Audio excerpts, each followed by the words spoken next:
10 cities, 10 teams with the best padel players in the world. I'm in Miami in the Pro Padel League, and we are gonna see everything with the Houston Bolts.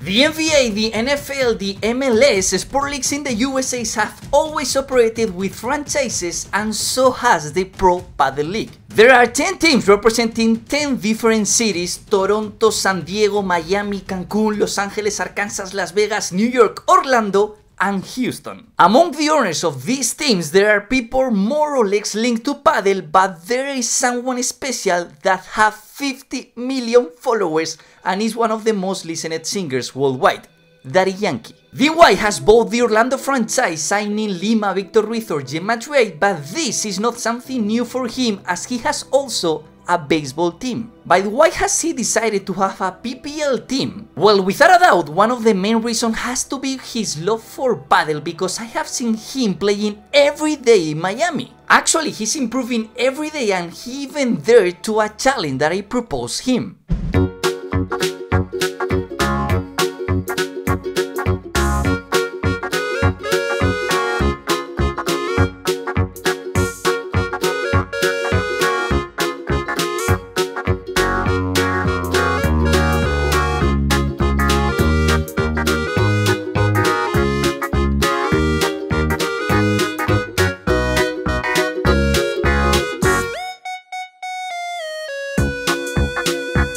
But what is the format of the PPL? We already know that it has a franchise format like the NBA, but it also has an all-star event and a draft. So teams have a set amount of money that they can use to sign players who enter a draft, where each team can go signing following an order. With a total prize pool of $1 million, the PPL calendar in 2024 is divided into 4 weeks, plus the final event, the PPL Cup, where only the best teams get access. In each week, the 10 teams are divided into 2 groups and face each other to see who reaches the final of the week. Each match between teams consists of 3 games: female, male, and mixed. Actually, we have seen pairs like Tapia and Sanchez playing together for Miami. So obviously the strategy of the teams varies, and for example, Los Angeles signed Tolito Aguirre to make sure they had a show, and actually I played against him. To learn more about the PPL, I spoke with Marcos del Pilar, commissioner of the PPL, and Checo Ortiz, president of the Houston Bolts. PPL, man, is a business case. I think it is a huge success at this point. We've been working so hard for 2 years and a half, trying to put together 2 different worlds. You know, like obviously the growth of padel that is happening worldwide, plus, you know, this franchise model that has been proven, you know, to be very successful in other major leagues in the US, and putting both things together. I usually call it kind of an example of lateral marketing, you know, by being creative and disruptive and innovative, you know, and putting together something that nobody else wanted to try. I was brave enough to think about this, and this is now incredible, man. Houston Bolts is a team from the Pro Padel League. It's really the beginning. We have improved from last year to this year a lot. So I think this is the starting season for the league. When I started to travel around the world, bringing the junior team and the absolute team and senior teams around the world, I was convinced that padel was going to grow tremendously in the United States.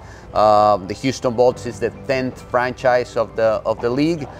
We decided to buy in on this project and on this franchise because we are building a padel brand in order to build out clubs, padel clubs in the United States. We will start with a very large venue, with a very large indoor facility in Houston, with 12 courts, indoor courts, and one of its kind, one stadium court. If we wanted to create this venue, we needed to have that franchise, that professional team to play in our club. So we are building Pelota, and the Houston Bolts will be playing, the home of the Houston teams will be Pelota. And what about the draft? We were the #1 team to pick, since we were the last franchise to acquire.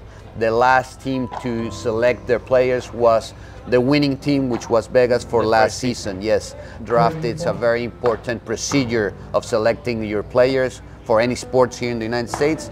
and obviously PPL couldn't stay away from it. I'm willing to know how is padel right now in the US? I'm telling everybody, guys, padel is a reality in the United States. It's not a big promise anymore. It's a reality. I think we are over 360 courts so far, with the goal of probably, making it double, by the end of the year. I think that there's no state. I need to think about it, apart from Alaska. Without padel?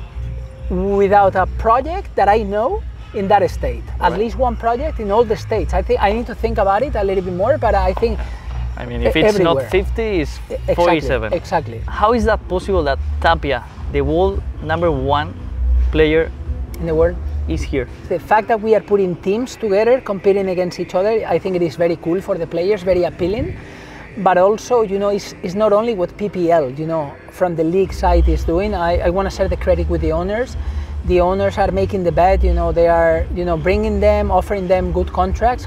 The league is putting $1 million in prize money, for the players, but in addition to that, they also have, some extra benefits and so on. It's not only Tapia and Ariana, but we have, top 1, top 3, to top 5, top 7, both men and women. So, and many others that will come. Exactly.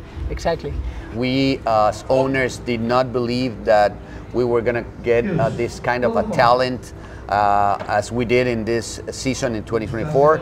We were sure we were going to get these players, the top 10 players in the world in the future, but to see him right here in the 2024 season, it's just confirming the success that this league will be. How do you manage with the presence of, for example, Daddy Yankee? He created the entire movement from scratch, and he has, a background on that. And he changed the world somehow with reggaeton. So I told him, why don't we join forces and then we do it together for padel, man? And he said, yeah, Marcos, I love the vision. So now we are partnering. You see us, playing together. We've been He's playing. Crazy with padel. Exactly. He plays every day. Yeah. He takes lessons? He's kind of asking me like, hey Marcos, come some tips. Yeah, let's spend some time together on the court, and he's in love with that. He's playing like two hours per day, as you can see. Even when I'm busy with all this event or whatever, he's telling me, hey, come on Marcos, let's go play 2 hours. So he's super engaged. No matter where the Pro Padel League is going, I think we already accomplished that. So we are changing the rules of the sport, we are providing exposure, increasing participation, and so on. So I think we are doing the job. As any other sport here, it's very celebrity and in that type of league driven. So for us to have Daddy Yankee as an ambassador right now for the league, it's very impressive and very important. What can you tell me about the players that use this jersey? We are all in for the young talent. We have very young talent, starting with the girls. We have Claudia Jensen, Claudia Fernandez, Lorena Rufo, and Marta Caparrós. And on the men's, we have Ivan Ramirez, Pablo Garcia, Fran Guerrero, Alex Chozas.